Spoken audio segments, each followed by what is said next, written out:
Welcome back in, everybody. A Monday edition of Birds 365. We're joined now by Jeff Kerr from CBS Sports. Jeff Kerr, welcome to the show, man. Hey, guys.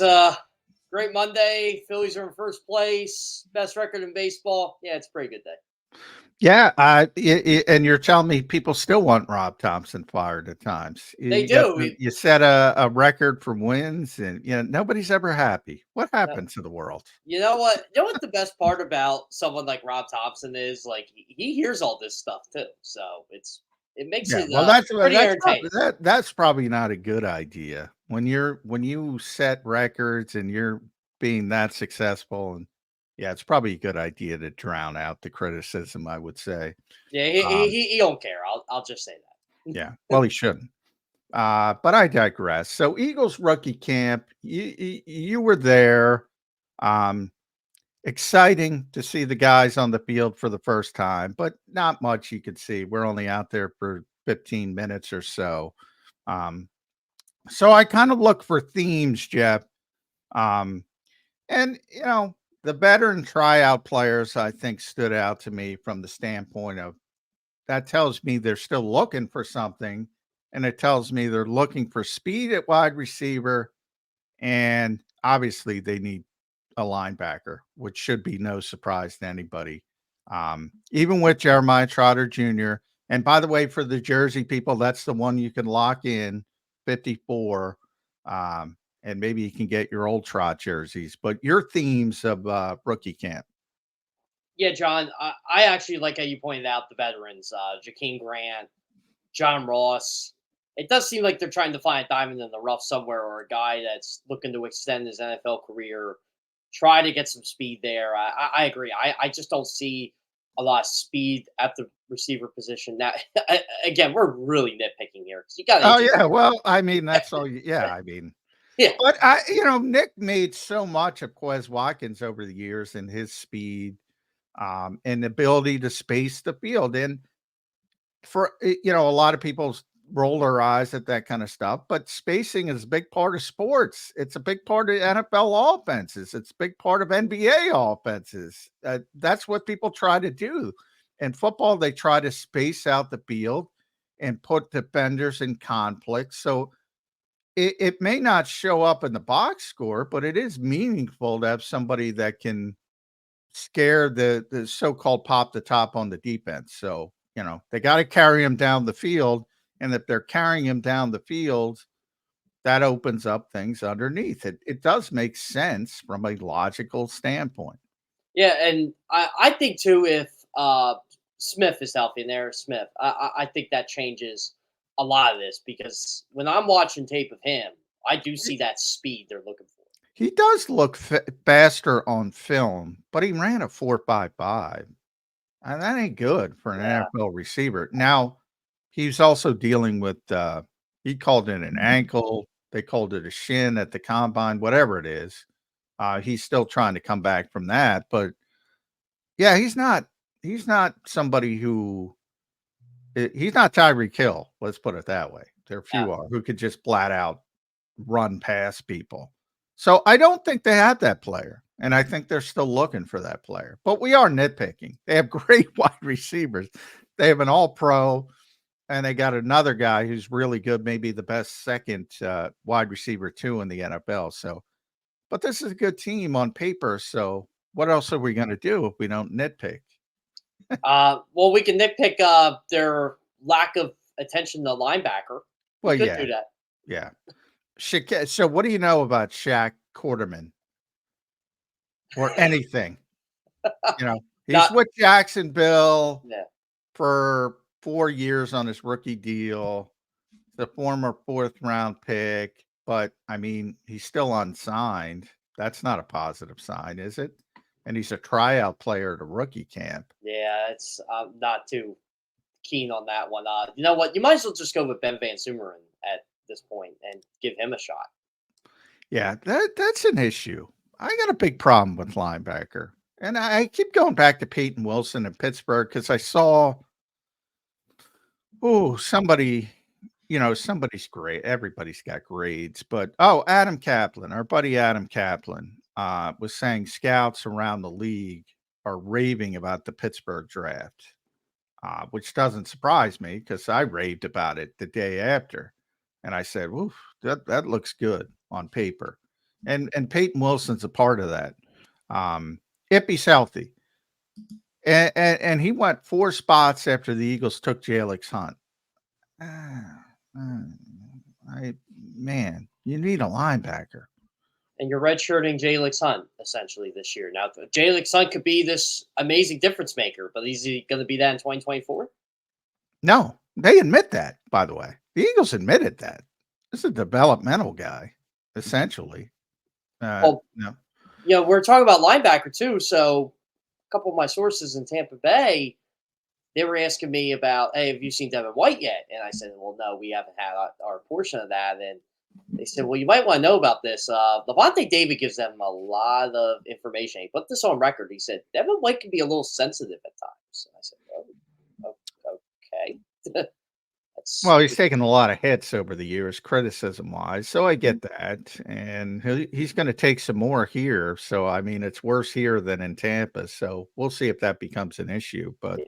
A lot of Bucks fans like him though because it's he one of those seems like guys. a good guy. He Yeah, seems like a good guy. Yeah. He's one of those guys too. It's almost like here he won them a championship and he played a big role in that postseason. Oh, he So played a huge role. He was the best player on the team. I tell Xander all the yeah, time, it's one of the biggest anomalies I've ever seen. He had it really such a great run. He dominated defensively against Drew Brees, Aaron Rodgers, and Patrick Mahomes. That was their gauntlet to the Super Bowl. He was unbelievable, and he's never done it before or after. It's weird. It is weird. He's a big game player. Might be a big game player. But you got to get to the big games. Yeah. Well, I mean, if he did it on their run, maybe that's what the Eagles can get. Jeff, any chance, we're speaking of the linebackers, any chance Jeremiah Trotter strikes lightning and has a big rookie campaign and he can step up into that role? Or he's going to get an opportunity. I know that. I mean, and where we want him to or not, that's going to happen. I'm rooting for the kid just because I like his old man a lot. I've talked to his old man. I like the pick. I like where the pick was. It's just I'm just worried about they're going to throw him into the fire. You guys remember Macho Harris when he was here? Oh yeah. Yeah, well, like Macho Harris, I believe. Yeah, I thought he was a fine player in college, and they just didn't have a safety. So they threw him to the wolves first couple of weeks, and it was terrible. You never heard from him again. I hope it's not the same with Trotter, but the way the linebacker situations played out here, especially if the Kobe Dean gets hurt, who's to say Jeremiah Trotter is not starting for this team as early as he can? Boy, he does have a path. I've talked about it.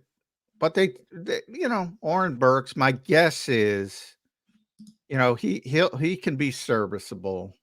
They do have Ben Van Sumeren, who when thrown to the Wolves last year, late in the season, showed that he picked up some things, at least. I don't think they're going to throw him to the Wolves, but they might have to. And if they have to, yeah, that's probably going to be a problem. And hopefully that might mean more bad for the Eagles than it is good for Jeremiah Trotter Jr. Yeah. Hopefully they won't have to. Hopefully Nakobe stays healthy. Devin White is at least competent, and they turn into TJ Edwards and Kaiser White and they never leave the field. That's the hope, but hope is not a strategy, as Howie always says. Speaking of Howie, I got to bring up Saquon Barkley. You love it. Penn State. Howie has been doing the rounds, national rounds. He was on I forget which show, Adam Shine, maybe. Oh, he was on Adam Shine's show. Yeah, Adam Shine's show. Sorry, Adam. Pat McAfee's. He had a good segment on Pat McAfee's show as well. It was on McAfee.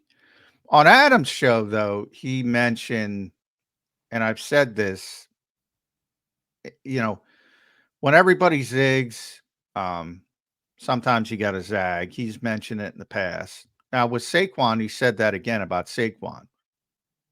There's always risk in decision, but there's not risk with the talent, he said. And sometimes when everybody's zigging, you got to zag.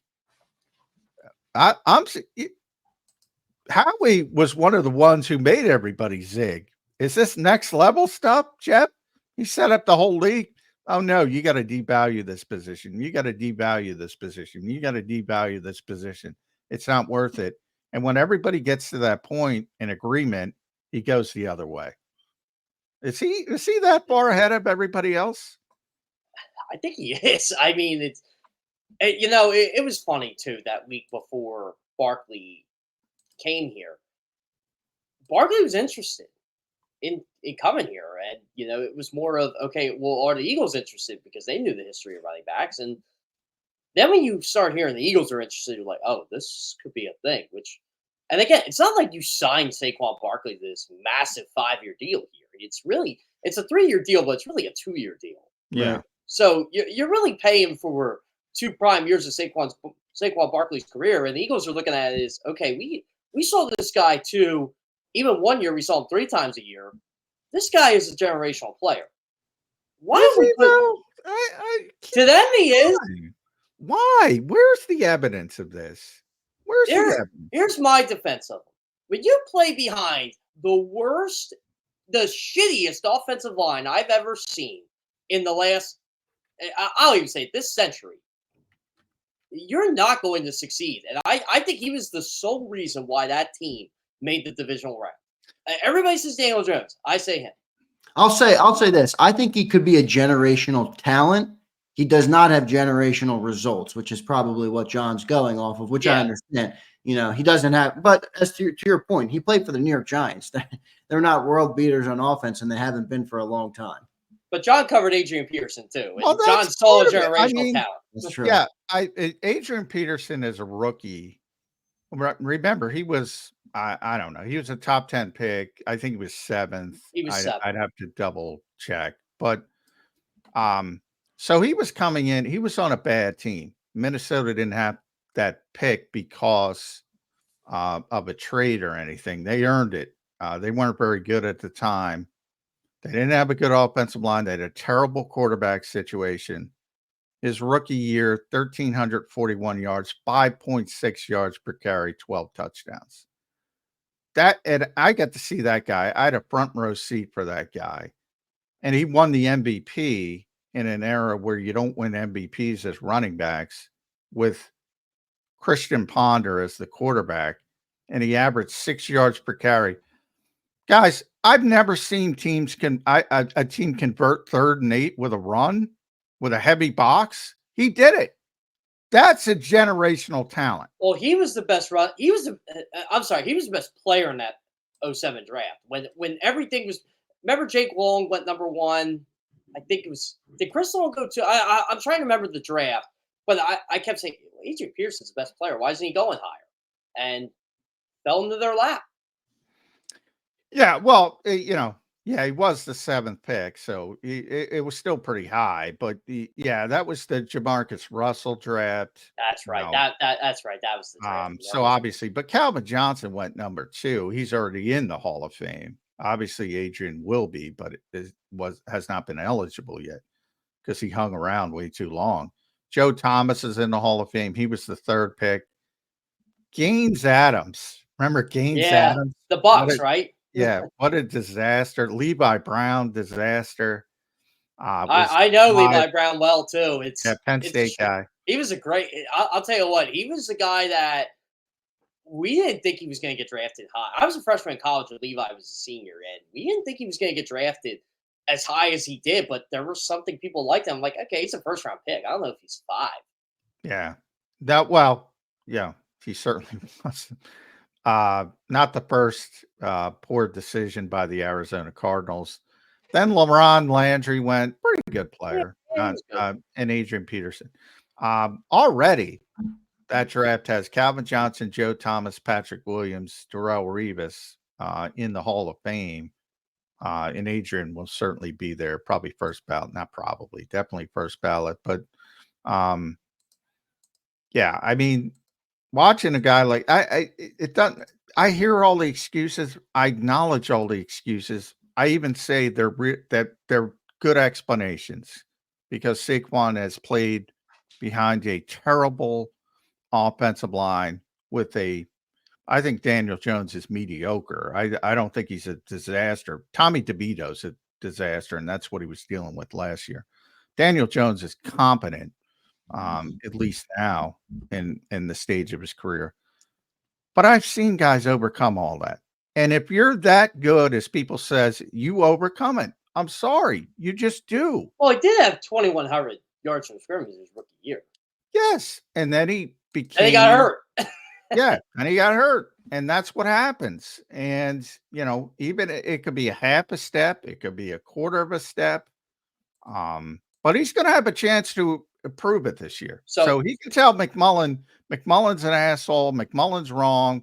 I didn't play with that because there are no excuses, Jeff Kerr. Well, here's where I'll back you up, John. When the Eagles played the Giants in the divisional playoffs 2 years ago, remember in the fourth quarter, Saquon broke a run, and I said, "Oh, he's gone," and he wasn't gone. He got caught, and I said, "Saquon don't get caught." I've watched Saquon his whole life. I know the guy. He just doesn't get caught. He got caught. So I'm like, he lost something. I still think he's a good player. He's not. I still think he's a good player too, but I think there's this because of where he went in the draft. There's this, and I don't think he's a generational player. I don't. Here's my biggest concern with Saquon, and it's not talent related. It's how is he going to be used in Philadelphia? It's Kellen Moore's coming into, his first year as an offensive coordinator. He's got weapons all over the place. Jalen Hurts doesn't really throw to running backs out of the backfield. So how is he going to be used here to get the most out of this talent? I think the talent is there. John, I don't even know if you'll disagree with that. Whether he lost a step, I think can be debated, but how are they going to use him? Is it going to be worth the contract there's one football, there's two wide receivers who are 1,000+ yard wide receivers. You got a playmaking quarterback. Where's the production going to come from with him at running back? Is it just handing the ball off on first down? Is it, what does that look like? That would be my biggest concern. It's not really talent related with him. Yeah, that's a good point. Because to me, Saquon's a guy that he needs the ball. He needs to get the ball in space. That's where I think he's the most deadly. But you're right, Xander. He just doesn't throw the ball. Jalen just doesn't throw the ball to running backs that well. He never has. That's why I think part of it was with DeAndre Swift's issues last year. I thought he was going to be this massive 60, 70 catch guy out of the backfield. 30 catches. He had 33 catches last year. Yeah, in fact, and you know what? You could tell it frustrated DeAndre Swift at times. That's not his game, being the role he was in. But Saquon can carry a football 20 to 25 times a game if you need him to. But I agree. I think you got to find this guy the ball in space. I mean, when he beat Nolan Smith in that Week 18 game last year, it's like, look, that's the mismatch you want, right? But can Jalen get the ball to him? And I think that's part of the reason why Saquon's here. It's to free up AJ, to free up Devonta, to free up Dallas, to create something that they felt they didn't have last year with DeAndre Swift. That's why. That's where I think he's really going to make his impact going forward. And he may, and I've talked about it. It's sort of another intangible. I think, people think he's going to get 1,600 yards and 80 catches. I don't think that's happening, but I do think there's an opportunity to impact the game with his presence, as you kind of mentioned, Jeff. But that's the kind of stuff that I always use the word esoteric. That's a little bit esoteric, and people want to see those numbers. I don't think you're going to see those numbers, Jeff, and I don't think, more importantly, you want to see those numbers. Would you take 1,100 yards, 500 receiving yards out of Saquon? Yeah, I think that's more than fair. Yeah, I don't think he's going to get the 500 receiving yards, and all signs point to the Eagles don't want to give him the ball 25 times a game to run the ball. Jeffrey Lurie wouldn't be happy with that. We all know that. So that's where I struggle with. Starts with the guy. And for people that watch Eagles Unfiltered, they got to see the Eagles streaming show. They got to see Jeffrey Lurie in the war room. He's pretty invested. Yes, he is.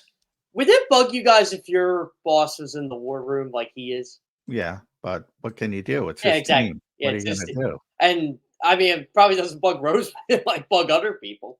I'll tell you what, that Cooper DeJean picks, like after watching that unscripted, that looked like a Jeffrey Lurie pick. That Cooper DeJean pick. I'm But still but mad.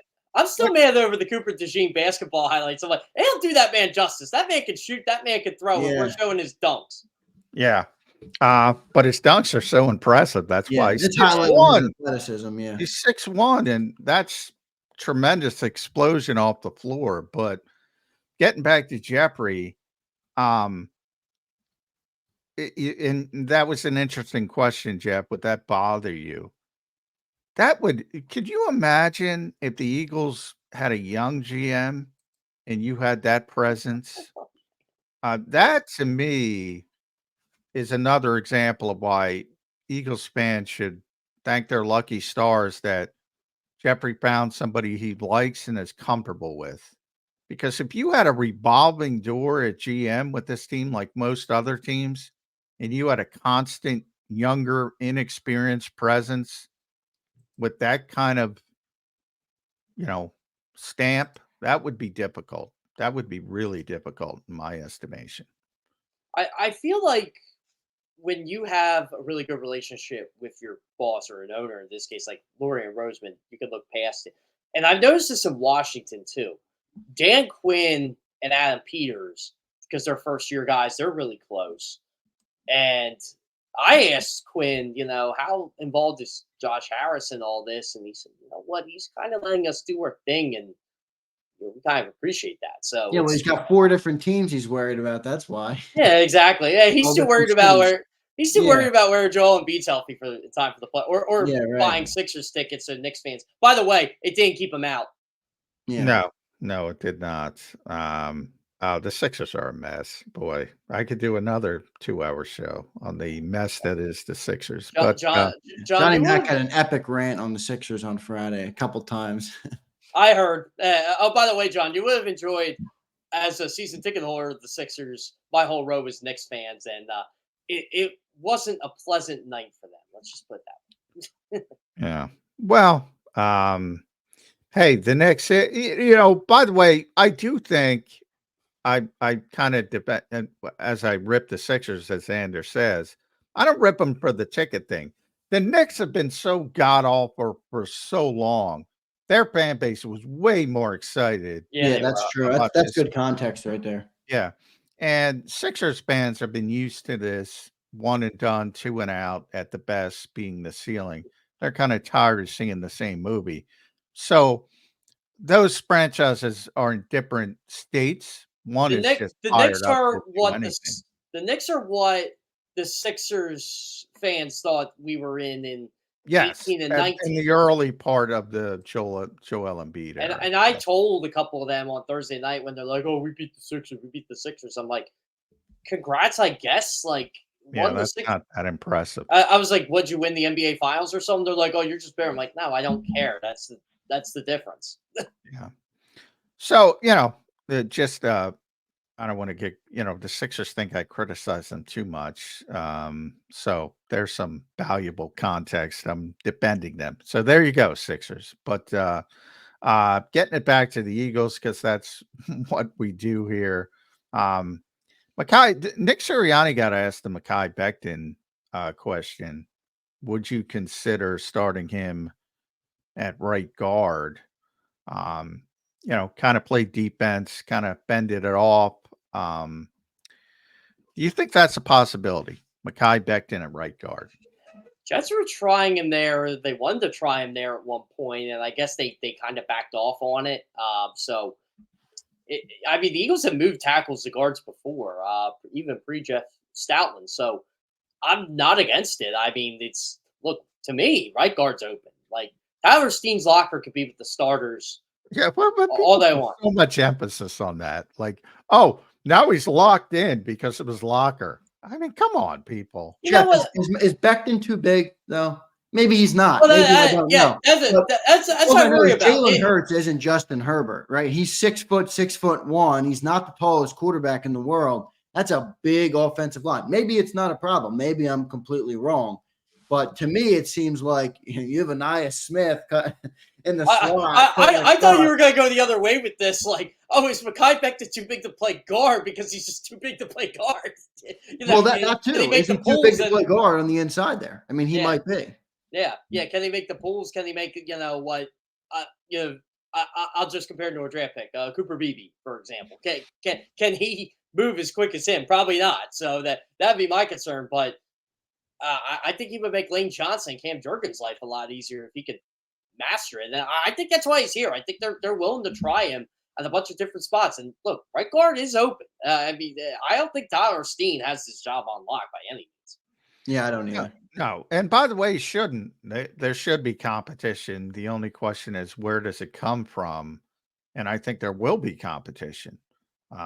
It might come from Matt Hennessy. It might come from Mekhi Becton. Might even come from Keegan. Unlikely, but you can't just hand the job to Tyler Steen. I think that would be silly. And even people go back to last year with Cam Jurgens and, Nick not saying he was the starter for a very long time, but that wasn't really a competition. I mean, he took every first team rep, but he still wouldn't admit it.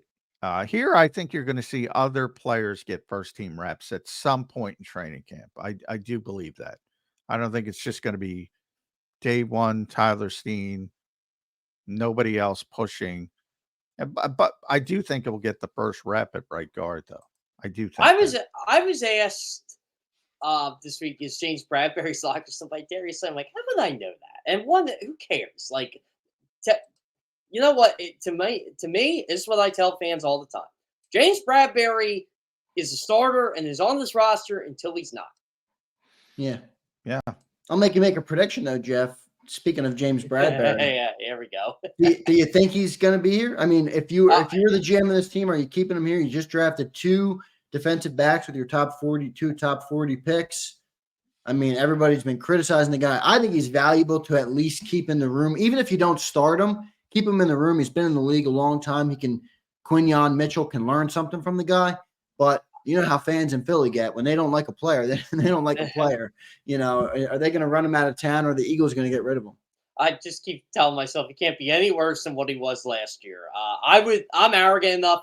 I keep him around because you can never have too many corners. But after this year, sayonara.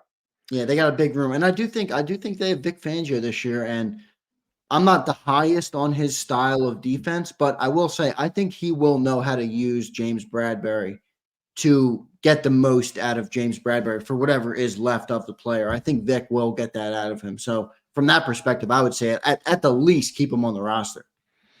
Yeah, I'm kind of, I've said from the start, I think James would have a bounce back year with Vic. But now that they drafted a corner, I don't think he's going to be here. To your point of being, if you're a backup corner, you have to play special teams, and which he don't do. He's not going to do, nor should he. And you have Kelly Ringo, who's a tremendous special teams player. Josh Jobs, a tremendous special teams player. How many corners are you going to keep? You know what? Josh Jobs going to be an interesting one because Isaiah Rodgers might be your kickoff returner.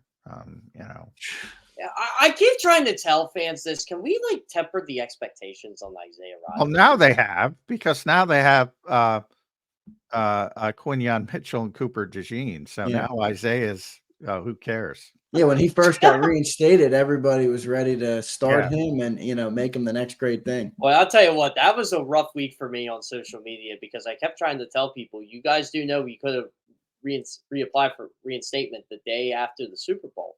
No. It has to be this. I'm like, are you trying to tell me that I'm wrong? It's funny because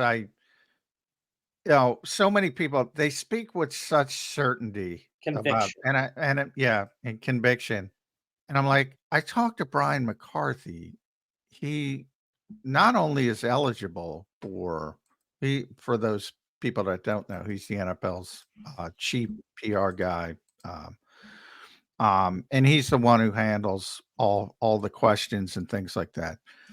And he said, no, he's still under advisement. Still wouldn't believe it. No, you have to do that. I'm like, Yeah. oh my God. Yeah, same thing. Like I emailed the league, McCarthy. You could send him a text. I mean, he gets back to you. So Yeah. I'm like, but they tell me I need to do research. Yeah. Well, it is what it is. You got to live with it. Part of the Yep. job. Yep, exactly. Kerr, CBS. Make sure you follow Jeff on X, Twitter. Read him at CBS Sports. Does a tremendous job covering the Phillies as well locally. Let's talk about the Tom Brady Netflix roast. I didn't get to see it yet. But I saw some clips of it. I didn't watch it live, but I did. I didn't watch it live, but I saw Nikki Glazer's clip. I saw that. Nikki's phenomenal. For those who don't like comedy and are just understanding Nikki Glazer's the Tom Brady of roasts, that's how I would describe it. She's the all-time best when it comes to roast. A couple Billy references. I think, Tom had a very negative thing to say about Billy fans that I'm sure they'll like. It's all good natured. It's all jokes. I saw Berman's tweet. I guess Zach was watching it last night. Bill Belichick got a lot of praise for his set. And there was a joke about Bill becoming the Eagles head coach next year, which people will take too seriously. I'm buying it. I'm buying Bill Belichick to Philly. I don't want that. Old, I don't want that man anywhere near. Okay, you want my honest opinion on the Tom Brady roast? This is what happens when a franchise is irrelevant. They're not relevant anymore. Their glory year, the Patriot way was the Brady way. I'm telling you, the one thing I'm rooting for in life is Andy Reid to catch and pass Bill Belichick in Super Bowls and championships. That's what I'm rooting for. Well, he's got a long way to go to do that. Well, I will say that Jeffrey Lurie, it's funny because, Eagles fans hate the Patriots so much. They cheated, blah, blah, blah. Tom Brady wouldn't shake Nick Foles' hand, all that kind of stuff. Jeffrey Lurie and Howie Roseman love Bill Belichick, and they love the Patriots organization. And they have tremendous respect for it. And they talked to Bill, as is now reported, but he'll be 73, 72. He'll be 73 in April of next year. Even if Nick Sirianni falls flat on his face and the Eagles are looking for a new head coach, where's the evidence that Jeffrey Lurie wants the big name? He goes the opposite direction. He wants the young unknown. Yeah, they've never. The only time they go after the big name, it fell flat on their face. Yeah. I do say I wonder though, when Jeffrey Lurie looks at this roster of talent and sees the amount of great players, do you wonder what a guy like Bill Belichick can do? I do. I got to be honest. I do. I mean, I look at A.J. Brown, Devontae Smith. I mean, it's in all people. Is Tom Brady coming back? That's what I want to know. I doubt that, right? Jalen Hurts is. We can start that rumor. Tom Brady to the Eagles. Why don't we bring Adrian Pearson back while we're at there, John? Yeah, why not? Why not? Everybody can help the Eagles. Every big team can help the Eagles. Every single one of them. It's like Madden. Yeah. Yeah, the big names are done for this season. Maybe until there's an injury. Then you'll have Justin Simmons. I don't want to get people excited. Jeff Kerr, good stuff as usual. Doing a tremendous job. And I forgot to mention the tryout players. Last year, do you remember the player? They signed one tryout player. Do you remember who that was? If you do, you are a true football aficionado. You know what? I would have to think longer than this show. So go ahead, John. Charleston Rambo. That's right. It was Charleston. I always gave him a tryout guy. Yeah, he was a tryout guy. And how meaningful was that? So if the Eagles, they're going to sign a tryout guy because you want to send that message of, hey, if you work hard, you'll be rewarded. but I wouldn't get too excited. I want to temper that. You know what, John? This is why sometimes, like, you know how, and I'm going to be writing about this too. How Johnny Wilson, he is, he has no reason to lie to you, but about the whole wide receiver tight end thing. And maybe it's just me covering different sports, but I literally talked to Trey Turner Friday night, who said it'll be a couple days, maybe a week, and then you hear from other players. I'll probably go on the IL. I'll be back in 2 weeks. Yeah, it ended up being 6. So sometimes take everything you hear with a grain of salt. Well, I can say the Eagles have no plans on moving him to Yeah. tight end. Well, then there you go. So, But that, as I always say with that kind of stuff, they have no plans right now when there's 90 people on the roster. They had no plans of moving Nolan Smith, the all-ball linebacker, last year. Remember, that was a conversation. No plans. Yeah. Ultimately, in season, they had to do it because you're whittled down to 53 for a short period of time. And sometimes you have to go with the flow, and you got to figure things out in the moments. But, Nick Sirianni and Howie they went on the record saying, no, he's a wide receiver, blah, blah, blah. Now, you saw him. He's a big dude, man. He's a really big dude. Like a tree out there. And he's got room on his frame to add weights if he wants to. So it could be a situation where he moves down the road or something like that, but they want to see him as a wide receiver first. And we'll see how it shakes out. His body does move. He does move his body more like a wide receiver, I will say. When you watch some of his tape, he's very athletic. He does move well for his size. Lot of his games at Florida State, you're like, could he play tight end? I don't know. And someone even mentioned that to me. That someone sent me a clip.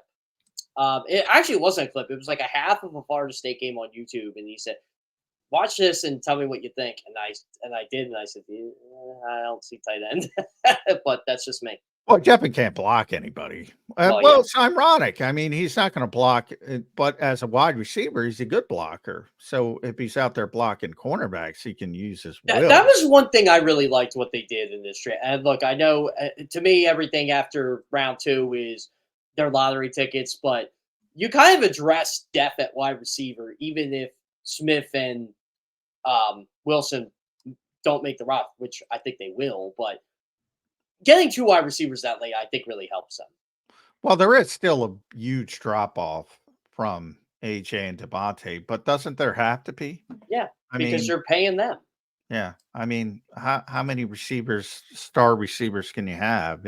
I like the 2 guys they drafted, but John, you've talked about how much they value having the speed guy. Part of me wonders why they didn't just draft the speed guy, even if you didn't know how great of a receiver he was going to be. If they value this, maybe there wasn't any left. Maybe there wasn't one. Maybe there wasn't a guy there that checked. I'm trying to think who was left. I mean, they drafted 2 receivers. You have AJ, Devontae, and now you're bringing in guys to try out who are. Maybe they figured they drafted guys like John Hightower that low, and it just didn't work out. Well, John Hightower, he was actually taken in the 5th round. Quez Watkins was taken in the same draft in the 6th round. Yeah. So Quez contributed a lot more than John Hightower. And Jalen Reagor was taken in the 1st round of that. By the way, that's one thing I wish we got stopped on social media too.